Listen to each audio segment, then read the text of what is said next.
सारिका, चाकू पर से कुछ मिला? सर सिर्फ मिस्टर ज्ञान के उंगलियों के निशान मिले उस पर, और किसी के भी नहीं।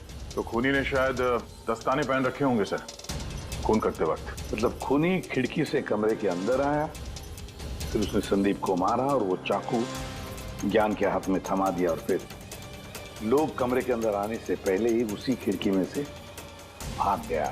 सर ये भी तो हो सकता है कि खूनी कोई अंदर वाला ही हो।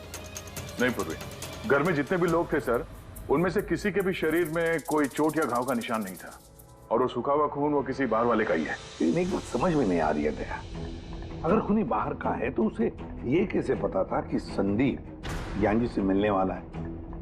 10 मिनट पहले ही तो ये संदीप वहां पहुंचा था और फिर उसका खून हो गया। सर ऐसा लगता है कि शायद ये खूनी संदीप का पीछा कर रहा था, और जब संदीप अपने पूरे दिन का शेड्यूल बना रहा होगा, हो सकता है किसी तरह से उसे पता चल गया होगा कि शाम को संदीप ज्ञान जी से मिलने जा रहा है उनके घर। नहीं, लेकिन ये दोनों भी, मतलब संदीप और ज्ञान जी अकेले होंगे, ये उसे कैसे मालूम था?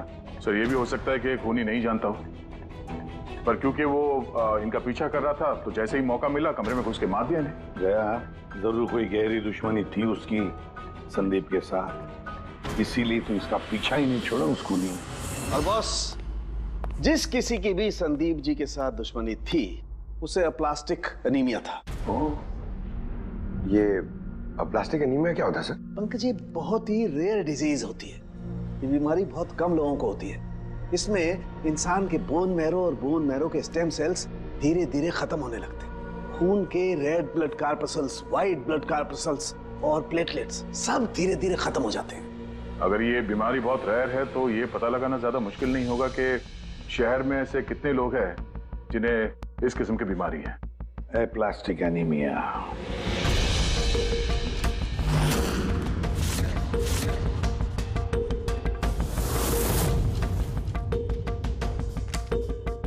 अरे कुछ मिला? हाँ सर, इस शहर में कुल मिला के 45 ऐसे पेशेंट्स हैं जो इस रेयर बीमारी के शिकार है सर। उनमें से 16 लोग तो देश में है ही नहीं, मतलब बचे 29। उनमें से 14 ऐसे लोग हैं जो बुजुर्ग हैं सब, मतलब ऊंची बालकनी में कूद नहीं सकते हैं। तो 15 बच गए। उसमें से 7 बच्चे हैं जो 12 साल से कम उम्र के हैं। मतलब बचे 8। हाँ सर, और 8 में से 4 तो ऐसे हैं जो बहुत ज्यादा मोटे हैं सर। ये देखिए, ओह, ये ना तो उस बालकनी पे चढ़ सकते हैं ना कूद सकते हैं, नामुमकिन है। मतलब दया, हमारे पास 4 सस्पेक्ट्स है। 4? हाँ सर। कौन कौन है वो? सर लीला, रमेश, सुनील और हेमंत। लीला, रमेश, सुनील और हेमंत। पूर्वी सर, जरा देखो तो हमारे क्रिमिनल डाटाबेस में कोई पुराना पापी है क्या?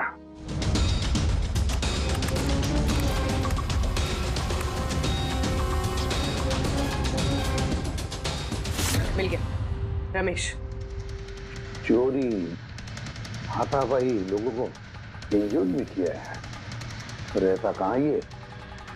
सरोज नगर चौक। उठाओ इसे। हाँ ज्ञान जी, ये रमेश है, ये एक चोर है। जिस रात संदीप का खून हुआ था, ये यहाँ पे चोरी करने के लिए आया था। इसका कहना है कि उस रात इसने यहाँ पे किसी और को देखा था।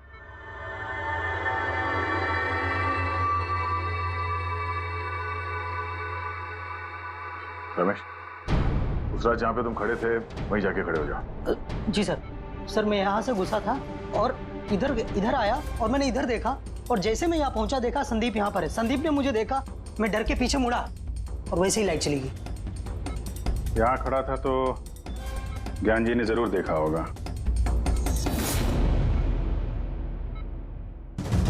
ज्ञान जी यहाँ पे था?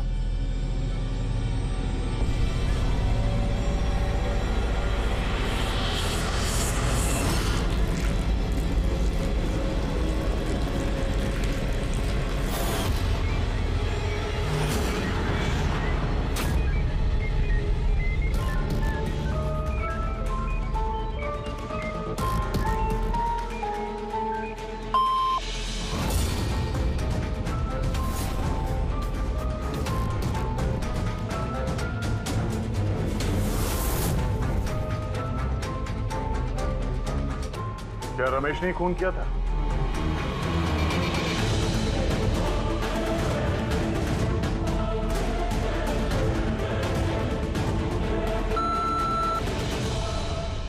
नो सर, नो का मतलब नहीं सर, मैंने बोला था ना नहीं मारा सर। हाँ ठीक है, इधर खड़े हो जाओ। ज्ञान जी, आपने खूनी को देखा है? आप जानते हैं खूनी को?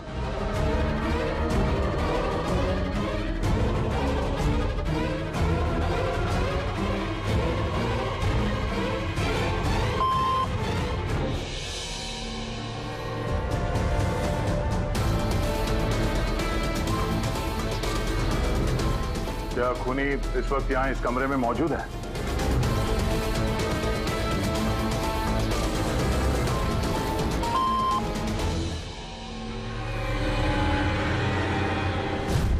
इसका मतलब खूनी हम में से कोई एक है। आपका कोई स्टूडेंट?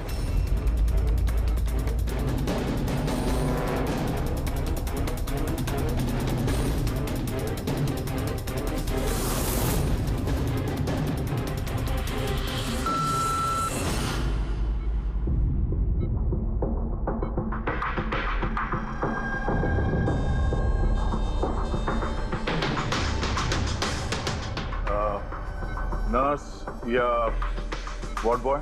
इस सब में हमें क्यों घसीट रहे हैं आप लोग? आपने कुछ किया ही नहीं तो आप क्यों डर रही हो?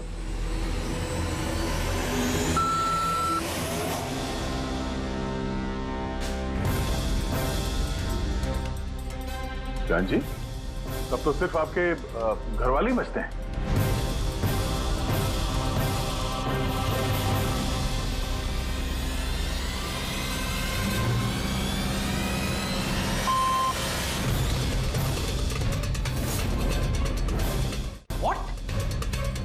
पापा आप ये क्या कह रहे हैं? लक्ष्य, रिलैक्स, वहीं खड़े हो जाओ, खड़े हो जाओ वहीं।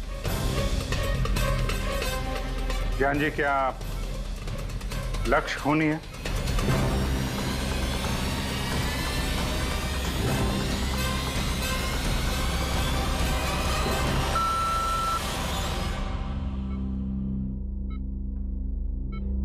अब तो सिर्फ मैं बची हूँ, मैंने ये खून नहीं किया।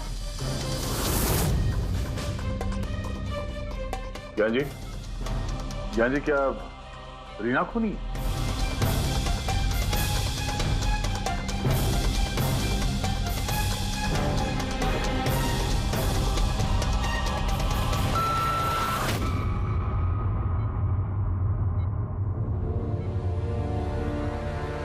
ज्ञान जी, आपने कहा था कि खूनी आपके परिवार में से है। कौन है वो?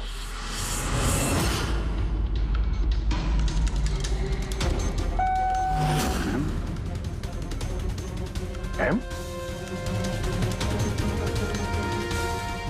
आप में से किसका नाम एम से स्टार्ट होता है? एम ही मी, यानी मैं।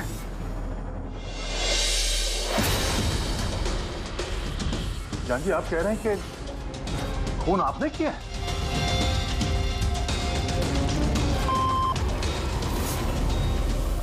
समझ में नहीं आ रहा ये ज्ञान कैसा खेल खेल रहा है हमारे साथ। कल के अखबार में न्यूज छपकर आएगी कि सीआईडी वालों ने खून के इल्जाम में किसी ऐसे आदमी को गिरफ्तार कर लिया जो 2 साल से पैरालिटिक है। 2 साल से। खूनी जरूर ज्ञान जी के आसपास का कोई है। वो उन्हें बचाने की कोशिश कर रहे हैं, पता नहीं क्यों। सारा इल्जाम सर पे ले रहे हैं सर वो। दया, अगर कोई पास वाला आदमी हो तो वो चाकू ज्ञान के हाथ में क्यों देगा? किसी और के हाथ में देता जिस पर हम यकीन कर सकते थे। और सर, अगर किसी पे इल्जाम डाला भी है तो ये ज्ञान जी उसे बचा क्यों रहे हैं, जबकि ये संदीप जी उनके बहुत अच्छे दोस्त है, भाई से बढ़कर। वही तो, सबसे बढ़कर दोस्त, भाई से भी बढ़कर दोस्त। कुछ तो खटक रहा है दया। ये दोस्त है या दुश्मन? ज्ञान जी के बेटे ने बताया था कि संदीप जी उन्हें 2 सालों से लगातार पैसे भेज रहे थे। उनकी बीमारी में भी काफी साथ दिया था उन्होंने। और तो और सर, मर्डर वाली रात को संदीप जी 25 लाख रुपए का चेक लाए थे। अरे ज्ञान के घर वाले तो वही देखेंगे ना जो उन्हें दिखाया गया। अक्सर पर्दे के पीछे सच्चाई कुछ और ही होती है, कुछ और ही होती है। मगर सर, पर्दे के पीछे की सच्चाई तो सिर्फ ज्ञान जी जानते हैं, और वो तो सच बताने से रहे। ज्ञान जी सच्चाई नहीं बताएंगे तो क्या हुआ बॉस? उनका दिमाग तो सच्चाई बता सकता है। मुझे ज्ञान जी का दिमाग चाहिए। ज्ञान जी का दिमाग ला करके दो, फिर देखो चुटकियों में हम खूनी तक पहुंच जाएंगे बॉस। अब सालू के साहब, ये कैसी डिमांड कर दी आपने? किसी का दिमाग कैसे ला सकते हैं हम? क्यों नहीं ला सकते हम फ्रेडी? इस केस में, ज्ञान के केस में तो उसका दिमाग हम तरुण को लाकर दे सकते हैं, क्योंकि पिछले 2 साल में ज्ञान के दिमाग में जो भी चल रहा है सब उस बीसीआई मशीन में छप रहा है। Exactly boss. और ये मशीन ही हमें बताएगी कि ज्ञान जी में और संदीप में क्या और कैसा रिश्ता था। हाँ रेडी, सारा डेटा लेकर आओ बीसीआई मशीन का। और दया सर, उस रमेश को वहां लेकर जाओ ज्ञान के घर पर, और वहां जितने भी लोग मौजूद थे उन सबकी घड़ियां चेक करवाओ। For more updates, subscribe to our channel, click the show links and enjoy watching the videos.